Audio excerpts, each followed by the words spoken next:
Hi friends, ಇವತ್ತು ತಾಲಿಪಟ್ಟು ಹೇಗೆ ಮಾಡಿದ್ದೀವಿ ಅಂಥೇಳಿ ನೋಡೋಣ ಬನ್ನಿ. ಇದಕ್ಕೆ ಅನ್ನ ಹಾಕಿ ರುಬ್ಕೊಂಡಿದ್ದೀನಿ, ಜಸ್ಟ್ ಮಿಕ್ಸಿಯಲ್ಲಿ ಉಳಿದಿರೋ ಅನ್ನ.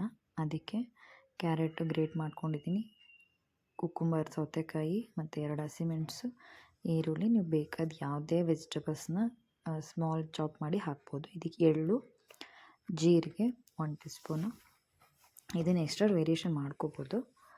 ಬಟ್ ಇದಕ್ಕೆ ಅರಿಶಿನ ಪುಡಿ ಹಾಕಿ ಅದು ಅನ್ನ ಮಿಕ್ಸ್ ಮಾಡಿ ಕಲಸಿರ್ತೀರಲ್ಲ, ಅದಕ್ಕೆ ಈಗೆಲ್ಲ ಆ್ಯಡ್ ಮಾಡ್ತಾಯಿದ್ದೀನಿ. ಜೀರಿಗೆ ಮತ್ತು ನಿಮ್ಗೆ ತೋರಿಸಿದ್ದೆ ಅಲ್ವಾ ಕ್ಯಾರೆಟ್ಸು, ನಾನು ಚಾಪ್ ಮಾಡಿದ್ದೆಲ್ಲ ವೆಜಿಟೇಬಲ್ಸು ಹಾಕಿ, ಆಮೇಲೆ ಅದಕ್ಕೆ ಎಲ್ಲದು ನೀವು ಏನೇನು ಯಾವ್ದು ಬೇಕಾದ್ರೂ ಹಾಕ್ಕೋಬೋದು. ಇದಕ್ಕೆ ವೆಜಿಟೇಬಲ್ಸ್ ಕ್ಯಾಪ್ಸಿಕಮ್ ಹಾಕ್ಬೋದು, ಮಶ್ರೂಮ್ ಹಾಕ್ಬೋದು, ಎಲ್ಲದು. ಬಟ್ ಸ್ಮಾಲ್ ಚಾಪ್ ಮಾಡಿ ಹಾಕಿ ಅದನ್ನು ಹಾಕಿದ ಮೇಲೆ ಎಳ್ಳು ಹಾಕಿಲ್ಲ, ಎಳ್ಳು ಮತ್ತು ಉಪ್ಪು.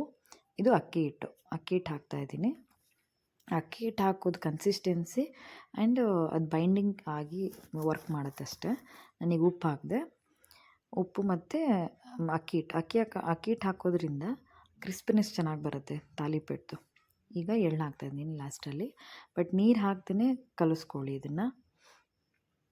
ನೀರೊಟ್ಟು ಆ್ಯಡ್ ಮಾಡಬೇಡಿ, ಫಸ್ಟ್ ಕಲಸಿ. ಅದಾದಮೇಲೆ ನಿಮ್ಗಿನ್ನ ನೀರು ಬೇಕು ಅಂತ ಅನಿಸಿದರೆ ಆವಾಗ ಸ್ವಲ್ಪ ನೀರು ಆ್ಯಡ್ ಮಾಡಿ ನೋಡಿ, ಕನ್ಸಿಸ್ಟೆನ್ಸಿ ನೋಡಿ. ಅದು ಉಂಡೆ ಕಟ್ಟೋಂಗೆ ಹದಕ್ಕೆ ಬಂದರೆ ಆಯಿತು ಅಷ್ಟೇ. ಉಂಡೆ ಕಟ್ಟೋ ಹದಕ್ಕೆ ಬಂದಮೇಲೆ ನೀವಿತ್ತು ತವಾ ಮೇಲೆ ಆಯಿಲ್ ಹಾಕಿ ನೀರು ಕೈಗೆ ಹತ್ಕೊತ ತಾಲಿಪಟ್ಟನ್ನ ಸ್ಪ್ರೆಡ್ ಮಾಡ್ತಾ ಹೋಗ್ಬೇಕು. ನೋಡಿ ನಾನು ಮಾಡ್ತಾಯಿದ್ದೀನಿ ಅಲ್ಲಿ. ಹೀಗೆ ಸ್ಪ್ರೆಡ್ ಮಾಡ್ತಾ ಹೋದಷ್ಟು ನಿಮ್ಗೆ ತೆಳುಗೆ ಬರ್ತಾ ಹೋಗುತ್ತೆ. ತೆಳುಗೆ ಬಂದ್ರೇ ಚೆನ್ನಾಗುತ್ತೆ. ತುಂಬ ದಪ್ಪನೂ ಚೆನ್ನಾಗಿ ಅನಿಸಲ್ಲ. ಬಟ್ ಅನ್ನದ್ದಲ್ವ, ಸ್ವಲ್ಪ ಲೈಟಾಗಿ ತುಂಬ ತೆಳು ಆಗೋಲ್ಲ, ಈವನ್ ತುಂಬ ದಪ್ಪನೂ ಬರೋಲ್ಲ. ನೀವು ಹೆಂಗೆ ಬರ್ತೀರ ಹಾಗೆ. ಈ ನೀರಲ್ಲಿ ಹತ್ಕೊಳ್ಳೋದ್ರಿಂದ ಕೈ ಕೂಡ ಹೀಟ್ ಆಗೋಲ್ಲ. ನೀವು ಆರಾಮಾಗಿ ಸ್ಪ್ರೆಡ್ ಮಾಡ್ಬೋದು ಅದನ್ನು, ಏನು ಪ್ರಾಬ್ಲಮ್ ಇಲ್ಲ. ಆರಾಮಾಗಿ ಮಾಡಿ. ಬಟ್ ಕೈಯಲ್ಲಿ ಮಾಡಿದ್ರೆ ಚೆನ್ನಾಗಿ ಅನಿಸುತ್ತೆ.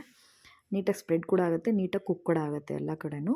ನೀರು ಹಚ್ಚೋದ್ರಿಂದ ಸ್ವಲ್ಪ ಅದು ಆಯಿಲ್ ಹಾಕ್ತಾಯಿದ್ದೀನಿ. ನೀರು ಹಾಕಿ ಮಾಡೋದ್ರಿಂದ ಅದು ನೀಟಾಗಿ ಸ್ಪ್ರೆಡ್ ಆಗುತ್ತೆ. ಅಕ್ಕಿ ಹಿಟ್ಟು ಕೂಡ ಚೆನ್ನಾಗಿ ಇದಾಗುತ್ತೆ. ನೋಡಿ, ಒಂದು 2 ಮಿನಿಟ್ಸ್ ಬಿಟ್ಟು ಅದು ಓಪನ್ ಮಾಡಿದೆ ಲಿಡ್ಡಿಗೆ. ನೋಡಿ ಕಲರ್ ಕೂಡ ಚೇಂಜ್ ಆಯ್ತದು. ಅಂದರೆ ಅದು ಬೇಸ್ ಬಿಡತ್ತಾ ಅಂತ ಒಂದ್ಸತಿ ಚೆಕ್ ಮಾಡ್ಕೊಳ್ಳಿ. ಅಂದರೆ ಬೆಂದಿದ್ರೆ ಮಾತ್ರ ಬೇಸ್ ಬಿಡುತ್ತೆ, ಇಲ್ಲಾಂದರೆ ಬಿಡಲ್ಲ ಅದು. ಸೊ ಫ್ಲಿಪ್ ಮಾಡ್ಕೊಂಡು ಇನ್ನೊಂದು ಸೈಡ್ ಕುಕ್ ಮಾಡಿದರೆ ತಾಲಿಪಟ್ಟು ರೆಡಿ ಆಗುತ್ತೆ. ಬಟ್ ಇದು ತುಂಬ ಹೆಲ್ದಿ. ನೀವು ಬ್ರೇಕ್ಫಾಸ್ಟಿಗೆ ಕೂಡ ಮಾಡ್ಬೋದು, ಇವನ್ ಡಿನ್ನರಿಗೆ ಕೂಡ ಮಾಡ್ಕೋಬೋದು. ನಾನೀಗ ಡಿನ್ನರಿಗೆ ಮಾಡಿದ್ದೀನಿ. ಡಿನ್ನರಿಗೆ ಅಂದರೆ ಎಲ್ಲ ವೆಜಿಟೇಬಲ್ಸ್ ಹಾಕಿ ಅನ್ನನೂ ಇತ್ತು ಅಂತ ಹಾಕಿ ಮಾಡಿದೆ. ಸೊ ಎಂಜಾಯ್ ಮಾಡಿ.